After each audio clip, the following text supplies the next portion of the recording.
This is Derek Bowe here from MMA Latest News. I'm here with Robert Meese. He's a boxing coach for Team Alpha Male. Robert, what do you got looking forward to Cody Garbrandt's fight tomorrow?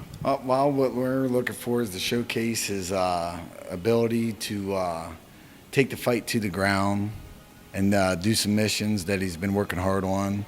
And then he made that transaction from stand-up to boxing to wrestling and to MMA. And that transaction he made is perfect. So being that he does come from a very good boxing background amateur-wise, is he looking to really showcase his grappling ability in this match as opposed to his boxing? Was his camp more centered around wrestling and grappling? Yes, it is. It's more centered around wrestling. What people don't really speak about Cody is his ability to be a good wrestler. He's a freshman at his school, Claymont School, and he won state. So people don't look at that because the knockouts and excitement of his stand-up. Okay, talk about his transition from boxing to MMA. What made him make the switch? Well, really, it was just being with him since he was a kid, and then me going to fights with him, boxing matches, and then him driving and going to MMA fights, and him hanging out, and just us doing it, and of course me training other MMA fighters. He just fell into it because he was. It came natural to him because he had his wrestling background and he had his stand-up background. And now for this fight, he's got it all. It came all together, and it was a process, starting at a young age in his wrestling and his boxing. Then it transpired to MMA. Great. Now, now have you been working with Chad Mendes as well? Not on this camp because he already started with the Joe from the gym, but I worked with him when I was out here for Cody's first fight. I was working with Chad and stuff, and then they got a good game plan going on and stuff, and we're looking for Chad to do the upset. Coming in, what does he have to worry about? You know what I mean? Hey, would somebody give you opportunity? You don't have nothing to worry about. You go in and take care of it and do what you have to do to win the belt. And that's what they're concentrating on, and that's what Team Alpha Males and us were hoping for.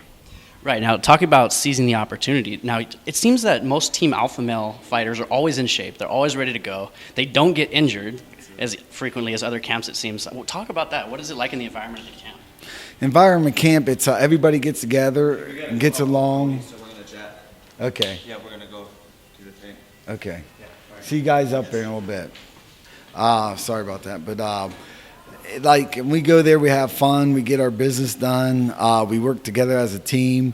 We do transactions in the preparation for the fight. We calibrate the hands.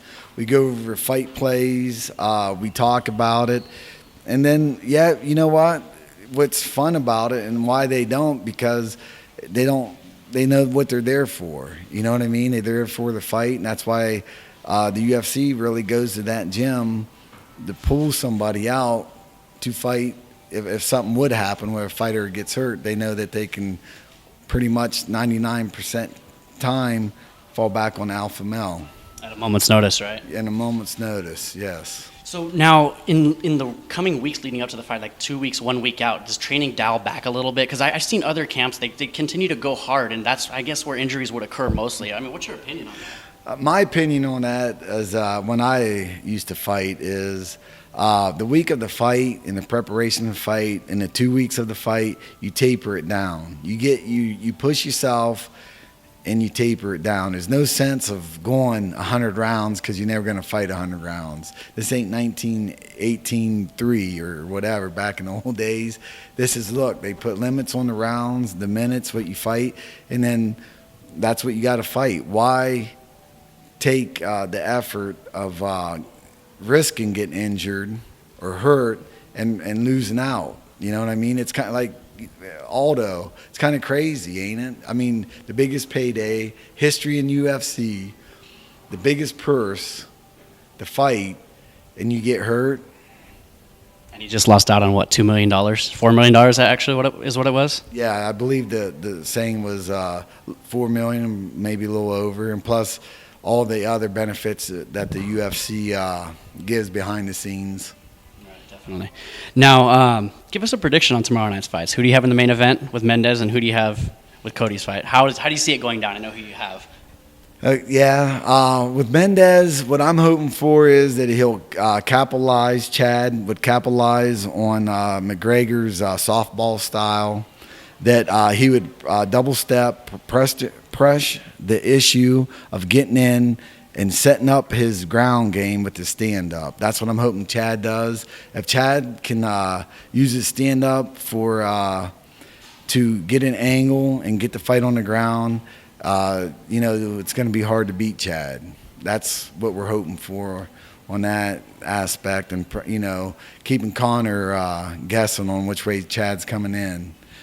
So that's what's we're hoping for there to bring out the win. Now on Cody's fight, like I said before, we want to showcase Cody's ground ability, because it's hardly not talked about, because the knockouts he's got in a row. So that's what if it goes to the ground, we got it covered. And if it stands up, we got it covered. Of course, we want the knockout, and that's what we want, that payday like everybody does. But what we're looking for is, if it goes to the ground, where Cody's well equipped to handle it on the ground as well as also. So with Cody, I think it's a shut case that we're going to go in there and take care of business, and then watch Chad take care of his business. All right. Great. Thanks a lot, Ray. I really appreciate you stopping by. Thanks. Derek Boep, MMA Latest News.